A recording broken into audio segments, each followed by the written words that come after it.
আজ জাঙ্গ দুজনের বিয়ের প্রথম দিন, সত্যি করি কছেন তুমি কারোর লগে প্রেম করছো নি? নাউজুবিল্লাহ, ইগিনে কি কম? আজ যদি আরেকজনের লগে প্রেম করতাম তাহলে কি আনের ঘরে আইতাম নি?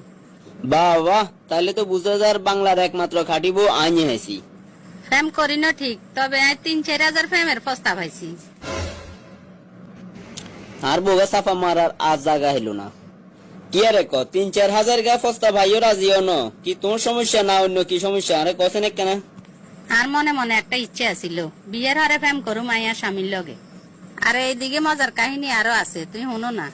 কত হলো আরে হে বেল্লাই বলি চোখের আনি হেলাইছে, হাত কাটি নাম লেখছে, আবার তাবিজ তোমারে করছে। আই কিন্তু কোনো গারে ফাত্তা দিন। মাইয়ালা মানুষের মন পাওয়া কি এত সোজা? এদিকে আঙ্গ বাড়ির রাস্তায় গিয়ে কিনের দিন আমুন না, তুই কি খেয়াল করছো নি? দেখছিলাম তো রাস্তায় কেন নামছে কেন। হোলা গেল সকাল বিকেল ছড়ি না মাল আছে। বাহ বাহ বাহ, দেখা যাত আর বউ সেই লেভেলের চাপাবাজ। হে আল্লাহ, এই চাপা ধৈর্য ধরে সহ্য করার ক্ষমতা আর দিও। কিনলে জানি না আনের ভাগ্য এত ভালো আরে হাই গেছেন।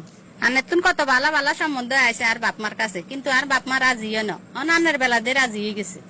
আর ভাগ্য বালা, হয়তো কোন দিন কে আল্লাহ তোয়া করে দিছে, এটার লাই তোরে হাই গেছি। যাক, কাহিনী তো শুনছি, এবার তোমার যদি বিশেষ কোনো গুণ থাকে ক, যেটা বাকি 8-10 জনের ভিতরে নাই।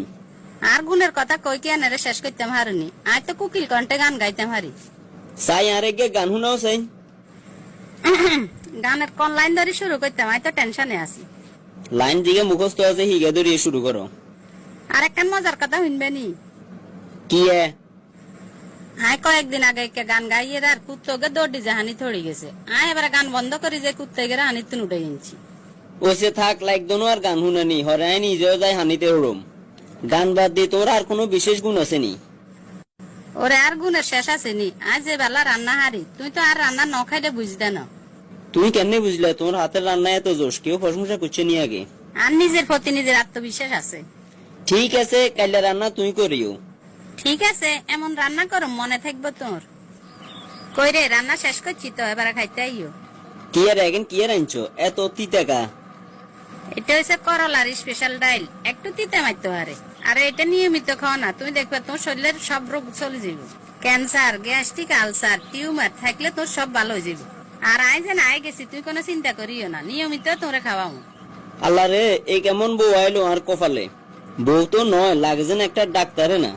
কাইলে রাঁধুম বেগুনের ডাইল, তারপরে একদিন ইলিশ মাছ দিয়ে গরু গোস্ত রাঁধুম। কি দি রানবে? গরুর গোস্ত আর ইলিশ মাছ, আরে একবার খাইছো না, দেখবা সেই স্বাদ। পরেরটা পরে দেখা যাইব, অনজাই ডাইল রাঁধছি এই ডাইল দিখাও। বউ সামনে তো উঠেন না যে ফেলের দুই উঠি যাবো না, মনে হয় আর যে জোর করি হইলো খাওয়াই ছাড়বো। কি ব্যাপার, তুমি তো প্লেটের ভিতরে কেবল আতলাড়ো হরো, খাইবে না? আয় রে, খাইতে মনে কর না। আয় এত কষ্ট করে রাঁধছি, খাইতে মনে কর না মানি, এটা কি?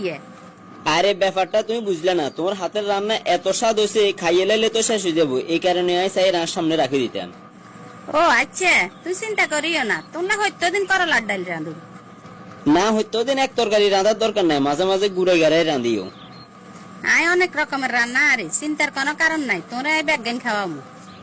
আল্লাহ রক্ষা করিও আমারে, না জানি বউ কোন দিন তেলা ফোকা টিকটিকি রান্না করি আনি দে আর সামনে খাইবার লাই। গুনগুনাই কি করো? না কইয়ের লাগছে তোর হাতের রান্না, আশা করি সবগুলাই ভালো হইব। আচ্ছা, একটা কথা কইবেন, আমগো জীবনে মোট কয়টা বাচ্চা নেওয়ার খেয়াল আছে?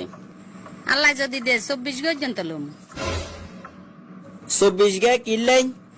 আর বহুদিনের শখ আঙ্গ সংসারে এগিয়ে ফুটবল আর ক্রিকেটের দল বানামু। এটার লাই তো 11 দুগুণা 22 গইলে হইতেছে, তাইলে আর বাড়তি আর দুগে কিনলেন? তুই তো মাঠের খেলোয়াড় লইয়াছ, ইন্দা আম্পায়ার আর রেফারি রয়ে গেছে না। ও আচ্ছা, তুই তো একেবারে ফাঁকা হিসাব করে রেখছো, তো খেলা চাইবার লাই দর্শক